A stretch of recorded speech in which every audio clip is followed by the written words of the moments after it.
Deus abençoe a todos, em nome de Jesus Cristo. Mais uma oportunidade de termos mais alguns momentos aqui ao redor da palavra de Deus. Um companheirismo uns com os outros e muito mais com Deus do que entre nós, né?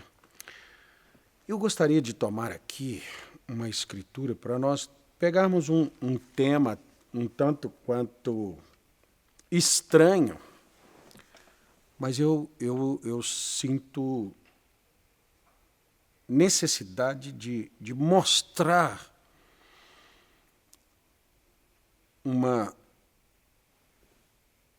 um segredo, até porque nós chamamos aqui chaves do Evangelho, né?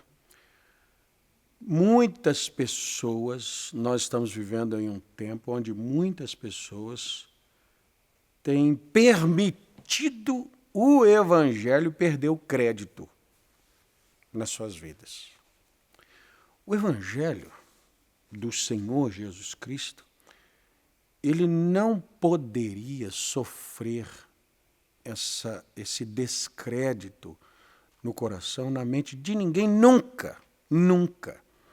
Mas o inimigo, ele faz questão de trazer coisas para dar às pessoas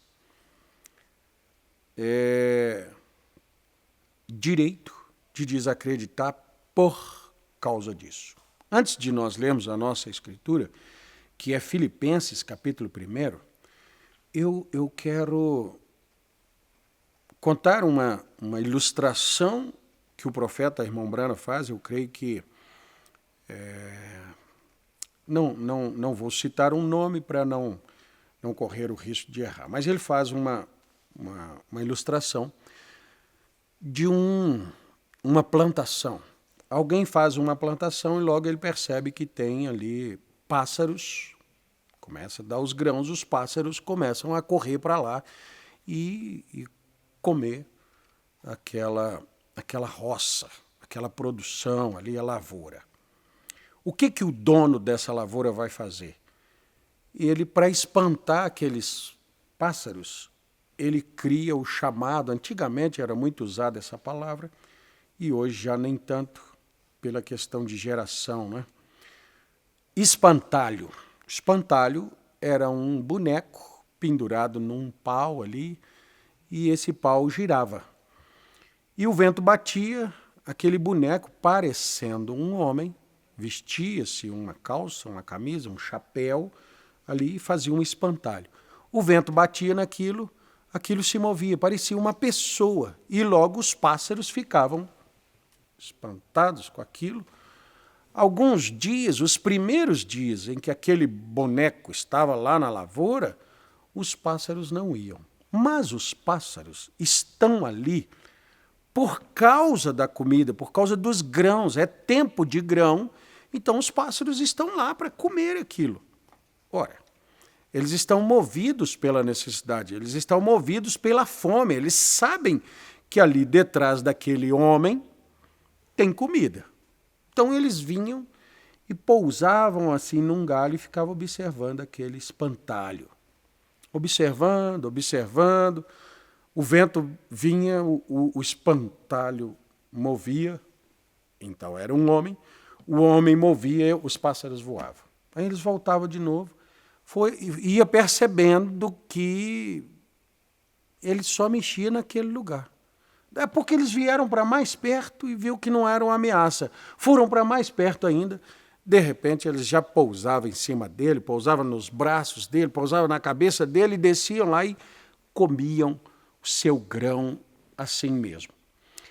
A palavra de Deus é alimento para a tua alma. É alimento para a minha alma. Ela é o alimento da vida eterna. O apóstolo Pedro disse ao Senhor Jesus Cristo: para quem iremos nós, se só tu tens palavras de vida eterna? Né? Jesus diz assim: vocês devem reconhecer que as minhas palavras são espírito e vida. Minha palavra verdadeiramente é comida. É comida, o que alimenta a nossa alma, que sustenta. Mas o que acontece? Existem muitos espantalhos, muitos espantalhos. O que são esses espantalhos?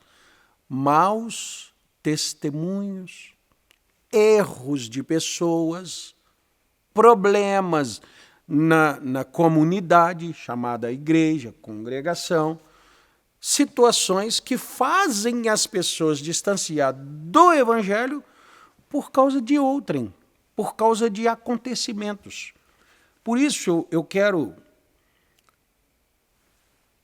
tomar o verso 3 do capítulo 1 de Filipenses, onde São Paulo nos ajuda a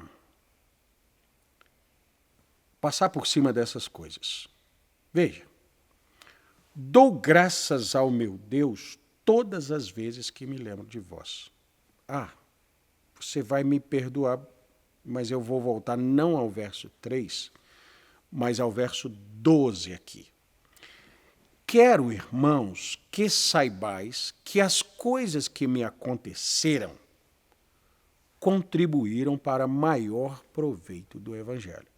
Então, Paulo está pregando o evangelho, mas Paulo teve prisões, Paulo teve perseguições. Paulo viu que essas coisas estavam contribuindo para maior proveito do evangelho. Então, o meu testemunho faz o evangelho mais proveitoso. Meu mau testemunho pode fazer do evangelho uma coisa que alguém não queira chegar perto. Mas vamos. De maneira que as minhas prisões em Cristo foram manifestas por toda a guarda pretoriana e por todos os demais lugares. Muitos dos irmãos no Senhor, tomando ânimo com as minhas prisões, ousam falar a palavra mais confiadamente, sem temor. Se você soubesse que eu fui preso, o evangelho que você já ouviu aqui, as pregações que você já ouviu, que já te ajudaram, vai perder valor?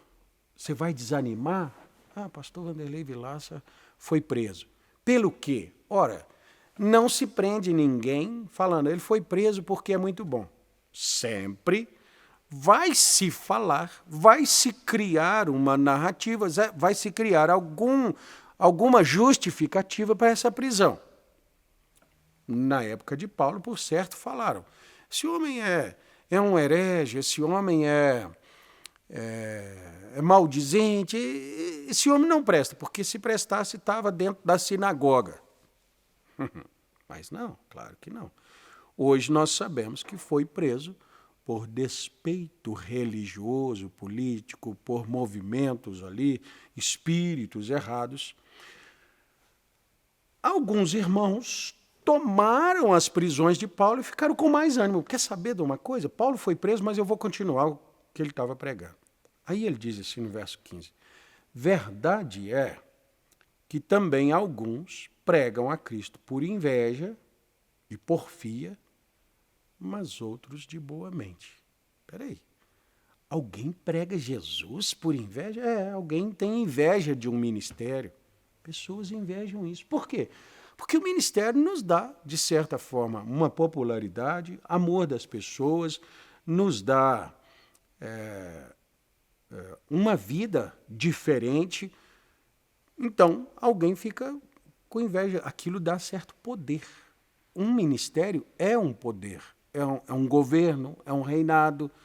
Então, alguém quer ter também. Então, prega por inveja, porfia, mas outros de boa mente.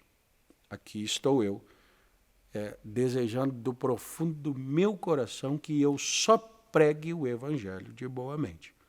Uns por amor, sabendo que fui posto para a defesa do evangelho, mas outros, na verdade, anunciam a Cristo por contenção, não puramente, julgando acrescentar aflição às minhas prisões. Paulo está lá pregando, eu vou aqui pregar e não vou ter um bom testemunho para que o evangelho dele lá seja desacreditado. Sabe o que Paulo diz? Ele diz assim, mas que importa? Vamos usar uma palavra nossa. E daí? O que tem?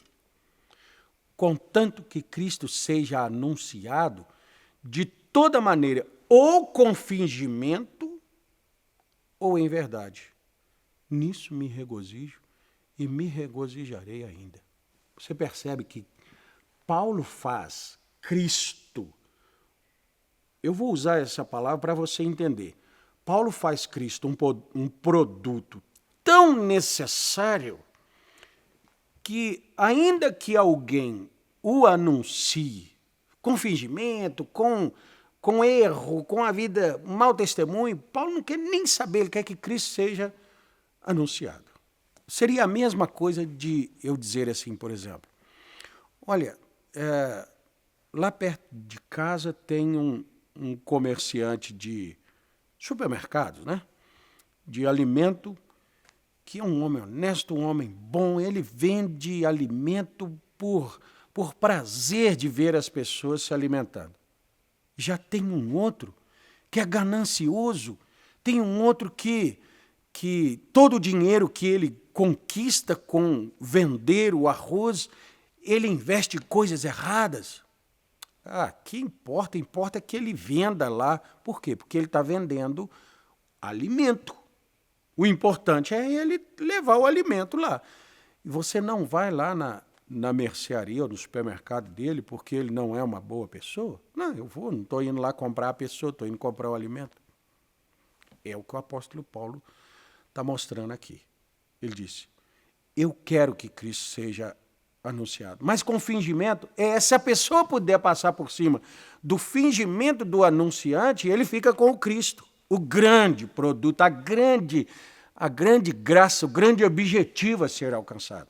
Infelizmente, o próprio apóstolo Paulo diz, tem gente que prega por inveja, tem gente que prega por conflito, tem gente que prega com fingimento. Não interessa, escuta o que está sendo pregado. Por quê?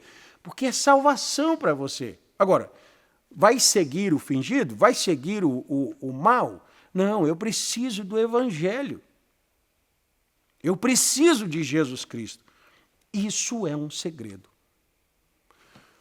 O profeta William Branham, ele já sai aqui um pouco do falso pregador e ele vai para o verdadeiro pregador, mas mesmo pegando o verdadeiro, ele diz assim, olhe para o pregador como um véu que esconde Cristo. Você tem que olhar além do véu, por detrás do véu. Foi o que, dentro de Hebreus capítulo 10, verso 20, mostra que Jesus, o corpo de Jesus, o humano de Jesus, era um véu que escondia a deidade, que escondia Deus. Então, era necessário, os fariseus não puderam ver isso, as pessoas daquela geração não viu isso, então eles crucificaram Jesus, mas ali estava Deus. Aqui, Paulo está fazendo um paralelo entre pregadores verdadeiros e pregadores falsos. Ele diz, pouco me importa se ele é falso, se ele é verdadeiro, eu quero que Cristo seja anunciado. Aí, eu quero voltar com você em São Mateus, capítulo 24. No verso 10, diz assim, nesse tempo muitos serão escandalizados, trair-se-ão uns aos outros, e uns aos outros se aborrecerão. Surgirão muitos falsos profetas e enganarão a muitos.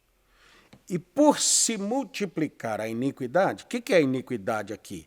Um traiu o outro entregou o outro, esse aqui foi lá para o governo e falou que aqui está tendo uma reunião, o outro é falso no que está falando. Por causa dessas coisas erradas, por se multiplicar a iniquidade, o amor de muitos esfriará. Agora, me diga uma coisa, o prejuízo de ter o amor esfriado é de quem? De quem perdeu o amor ou de quem era falso? Já era falso mesmo, o que ele perdeu? Nada. Agora, quando eu ou você perde o amor para com as coisas de Deus por causa de alguém que se diz anunciador, nós ficamos com prejuízo. prejuízo de não ter Cristo, o prejuízo de não ter Deus, o prejuízo de não ter intimidade com Deus, de não se envolver no reino de Deus, é muito grande para ser deixado passar por causa de mau testemunho de alguém. E aí, nos nossos dias, está prometido, agora Tessalonicenses, 1 Tessalonicenses capítulo 2, está prometido que viria alguém, e esse alguém não é um homem apenas, chamado de homem do pecado, mas entenda como um espírito que vai encarnar num homem, sim, só que viria contra tudo que se chama Deus e tudo que se adora. Para você entender que, nesses nossos dias, o evangelho seria atacado. Atacado como não sendo verdade, atacado como tirando da Bíblia coisas que as pessoas não creem que deveria ter na Bíblia, mas essa Bíblia é assim, e é assim que ela é a palavra de Deus. A Bíblia não contém, a Bíblia é a palavra de Deus, mas atacado também por escândalos, falsos testemunhos. Se isso não acontecesse, não havia escritura avisando previamente que essas coisas aconteceriam. Jesus chega a dizer assim, é impossível que não venha escândalo, mas ai daquele por quem vier. Por quê? Porque não se pode enganar um destes pequeninos, disse Jesus, que era melhor amarrar uma pedra ao pescoço e ser lançado no mar. É melhor morrer, sim. Mas o nosso ponto aqui é, você vai deixar a sua fé, o seu amor pela palavra de Deus, pela Bíblia Sagrada, e agora eu vou restringir um pouco mais aos conhecedores da mensagem do profeta William Branham. Você vai deixar a revelação dentro da mensagem ser desacreditada no seu coração por causa do erro de alguém? Você tem coragem de colocar a sua salvação em xeque porque aquele outro lá fez isso, aquilo errado, mas aquela pessoa era uma pessoa de confiança. Será que Judas não era de confiança dos discípulos? Era tão confiante, confiável, que quando Jesus disse, um de vós há de me trair, nenhum dos discípulos, se Judas fosse um sujeito já de mau testemunho, todo mundo ia dizer, é o Judas. Não. Disseram, porventura sou eu, Senhor? Pediram para João pergunta para Jesus quem é. Por quê? Porque era um sujeito confiável. Porque homens que abandonaram a Paulo, por exemplo, eu creio que Demétrio abandonou, o outro me causou danos. Mas quem eram eles? Companheiros de Paulo.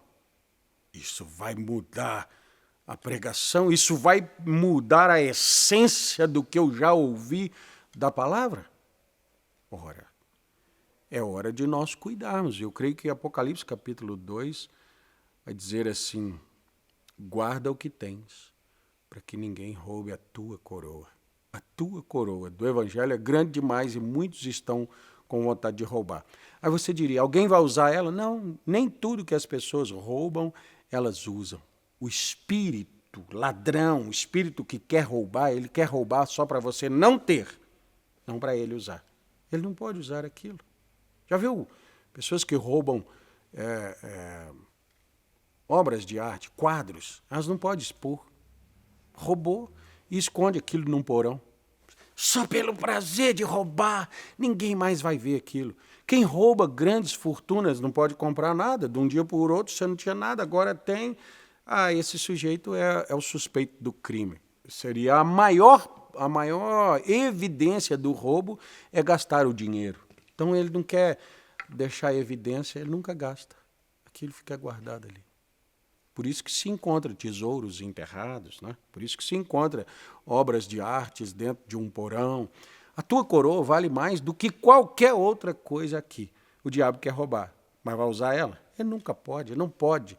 Ele não consegue usar as coisas de Deus na vida dele, mas roubar sim. Por isso guarda o que tem. Como é que eu guardo? Ignorando o testemunho errado de quem quer que seja. ignorando a porfia, ignorando a pregação do evangelho por inveja, ignorando qualquer... Está se pregando Jesus Cristo e dele você precisa. De quem pregou? Provavelmente não. Pode ser que você não precise de mim, mas do que eu estou falando você precisa. Agora, São Paulo disse isso. Se quisesse me vangloriar na excelência das revelações, poderia. E eu posso dizer isso. Se eu quisesse fazer propaganda da minha vida, do meu testemunho, da minha sinceridade, eu faria. Eu poderia fazer isso. Mas não quero. Mas quero falar de Jesus. E quero que Jesus seja recebido. E Jesus Cristo enviou um profeta para revelar a revelação de Jesus Cristo dada ao seu anjo nesses últimos dias. E essa revelação vai fazer bem para você, para a sua casa, para a sua alma. E é essa mensagem revelada, a Bíblia aberta, que vai tirar um povo aqui dessa terra. Portanto, esquece coisas. Falaram, fizeram, ouvi dizer. Esquece essas coisas e ouça a voz de Deus nesses últimos dias. Deus os abençoe e até nosso próximo vídeo, se Deus quiser.